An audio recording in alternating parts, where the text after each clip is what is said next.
యుతనేషియా, mercy killing. Simple గా చెప్పాలంటే కారుణ్య హత్య. అంటే ఏ వ్యక్తి అయినా బాగా జబ్బు పడున్నప్పుడు లేదా ఇంకా ఆ వ్యక్తిని బాగు చేయలేము ఆరోగ్యపరంగా, కంప్లీట్ గా కోమాలోకి వెళ్ళినప్పుడు వాళ్ళని బతుకుంచాలా, నేచురల్ గా వాళ్ళు చనిపోయేదాకా అలా వదిలేయాలా, లేదా వాళ్ళకి సంబంధించి వాళ్ళని ఏదైనా ఇంజెక్షన్ ఇచ్చో లేదా సపోర్టింగ్ సిస్టమ్ తీసేసో వాళ్ళని చంపేయొచ్చా? ఇదే దీని మీదే పెద్ద చర్చ అనమాట. రీసెంట్ గా ఇంగ్లాండ్ లో ఒక బిల్ తీసుకొచ్చారు, terminally ill patients end of life bill. ఈ బిల్లు హౌస్ ఆఫ్ కామన్స్ లో పాస్ అయిపోయింది కూడా. ఎవరైతే మెంటల్ గా స్ట్రాంగ్ గా ఉంటారో, అంటే మెంటలీ కాంపిటెంట్ గా ఉంటారో వాళ్ళు ఇంకా చనిపోవడానికి 6 నెలలే టైం ఉంది అని డాక్టర్ సర్టిఫై చేసినప్పుడు వాళ్ళ జీవితాలు ఎండ్ చేసుకునే హక్కు వాళ్ళకి ఇవ్వాలన్నమాట. ఈ సందర్భంగా ఇంతకుముందు ఇంగ్లాండ్ లో ఎవరైనా వాళ్ళకి అలా సపోర్ట్ చేసినా, ఎవరైనా వాళ్ళ జీవితాలను ఎండ్ చేసినా అది క్రిమినల్ అఫెన్స్.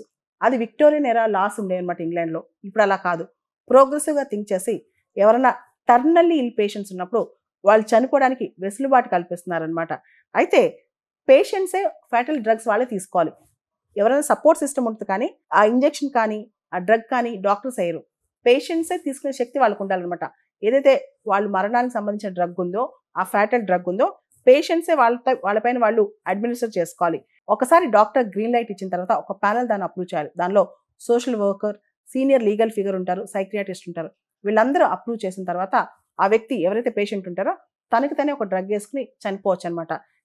దీన్ని అసిస్టెడ్ సూసైడ్ అంటారు.